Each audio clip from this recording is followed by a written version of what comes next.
नमस्कार, मी कीर्तीज रेसिपी. आज मी तुम्हाला एक युनिक अशी रेसिपी बनवून दाखवणार आहे. काय करायचं, गॅस चालू करायचा आणि आपल्याला गॅस चालू करून एक कढई गरम करायला ठेवायची आहे. तर मी कढई गरम करायला ठेवलेली आहे.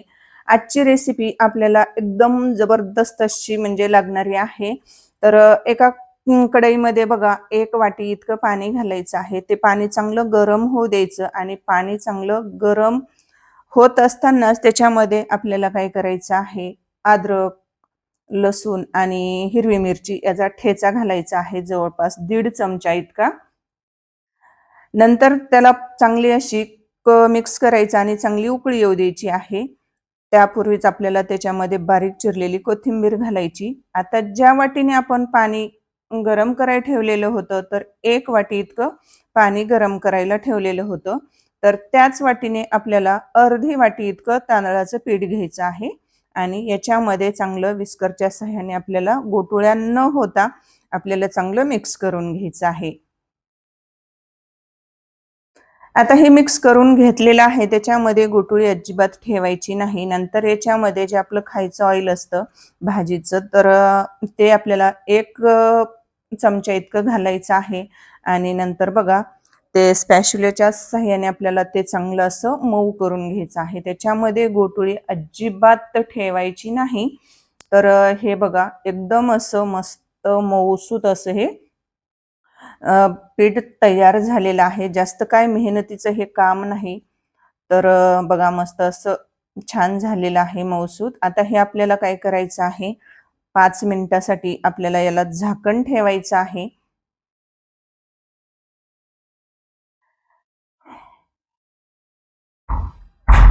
आता 5 मिनिट झालेलं आहे. आता याच्यामध्ये हिरवी मिरची मी बारीक करतानाच मीठ टाकलेलं होतं आणि वरतून थोडंसं टाकलं होतं.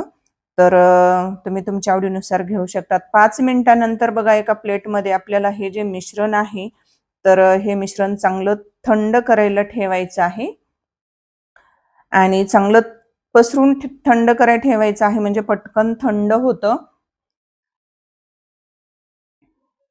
आता हे थंड झालेलं आहे. आता हे थंड झाल्यानंतर काय करायचं, हाताने आपल्याला हे चांगलं असं मळून घ्यायचं आहे. तेलाचा हात लावायचा आणि चांगलं असं मळून घ्यायचं. त्याच्यामध्ये व्यवस्थित असं काय करायचं, असं एकसारखं म्हणजे मऊ करून घ्यायचं, एकजीव करून घ्यायचं. आता तुमच्या हाताला जर जास्त चिटकत असेल ना, तर थोडंसं तेलाचा हात लावायचा आणि जास्त जर तुमचं हे मिश्रण जर पातळ जर वाटलं ना, तर काय करायचं, थोडंसं तांदळाचं पीठ याच्यामध्ये तुम्ही ॲड करू शकतात. जास्तही तांदळाचं पीठ घालू नका. मस्त इथं बघा पिठाचा गोळा छान असा मळून घेतलेला आहे. आता मळताना आपल्याला फक्त तो काय करायचं, छान असाच 5 ते 6 मिनिट मळून घ्यायचा आहे. आपल्याला तांदळाचं पीठ काय जास्त लागलेलं नाही. आता चला याचा आपल्याला काय करायचं, छोटासा गोळा करून घ्यायचा आहे. आता इथं मी छोटासा गोळा करून घेतलेला आहे. पोळपाट घेतला, त्याला तेल लावून घ्यायचं थोडंसं. लाटण्याला आणि पोळपाटाला थोडंसं तेल लावून घ्यायचं. एक छोटासा गोळा घ्यायचा आणि आता तो लाटण्यासाठी आपल्याला घ्यायचा आहे. त्याला लाटून घ्यायचं आपल्याला एकदम छान असं. बघा काय मस्त व्यवस्थित त्याला न उचलताच आपल्याला ना याची म्हणजे अशी पुरी लाटल्यासारखी गोलसर असं लाटून घ्यायचं आहे. आता इथं याला काय झालेलं आहे, चिरा पडलेले आहेत, तर अजिबात घाबरू नका, टेन्शन घेऊ नका, कारण पुढे आपण ते एका झाकणाच्या सहाय्याने किंवा डब्याच्या टोपणाच्या सहाय्याने आपण ते गोल आकारामध्ये कट करून घेणार आहोत. या प्रकारे बघा मी इथं एक वाटी घेतलेली आहे. इथं तुम्ही डब्याचं झाकण वगैरे घेऊ शकतात आणि गोल आकारामध्ये एकसारखं आपल्याला असं कट करून घ्यायचं आहे पुरीच्या आकारामध्ये. पाहू शकतात लाटताना आपल्याला जास्त जाड पण नाही आणि जास्त पातळ पण लाटायचं नाही. एकदम मध्यम आकाराचं कट करून म्हणजे लाटून घ्यायचं आहे. आता सेम पद्धतीने राहिलेल्या पण आपल्याला अशाच पुऱ्या लाटून घ्यायच्या आहेत गोल आकारामध्ये. फक्त आपल्याला काय करायचं आहे, इथं पिठाचा वापर करायचा नाही. इकडं बघा तेल कडकडीत असं गरम झालेलं आहे आणि आता गॅसची फ्लेम ही आपल्याला मध्यम ठेवायची आहे. हाय अजिबात करायची नाही. आणि मध्यम गॅसवरच आपल्याला या पुऱ्या एकदम अशा म्हणजे तळून घ्यायच्या आहेत. एकदम अशा अगदी 2 मिनिट आपल्याला एका साइडने तळून घेण्यासाठी लागतात. 2 मिनिटानंतर आपल्याला पलटी करून घ्यायचं आहे.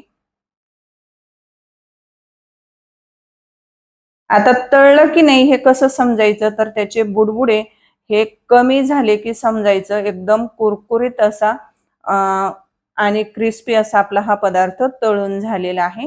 तर आज आपण बघा एकदम असा कुरकुरीत आणि खमंग असा स्नॅक्स बनवलेला आहे. जर तुम्हाला आपल्याकडील मसाले ऑर्डर करायचे असतील तर डिस्क्रिप्शन बॉक्समध्ये दिलेल्या WhatsApp नंबरवर मेसेज करू शकतात आणि तिथून तुम्ही मसाले, लाल तिखट, वेगवेगळ्या चटण्या ऑर्डर करू शकतात. खायला अप्रतिम असा क्रंची आणि कुरकुरीत असा हा स्नॅक्स लागतो. तर दुपारच्या वेळेला लहानशा भुकेसाठी चहासोबत, गरमागरम चहासोबत हा स्नॅक्स तुम्ही नक्की ट्राय करा. चवीला अप्रतिम असा लागतो आणि खायला खूपच जबरदस्त क्रंची आणि कुरकुरीत असा लागतो. तुम्ही एकदा जर बनवला ना, तर नक्कीच तुम्ही 8 दिवसातून, आठवड्यातून 2-3 वेळा नक्की बनवाल.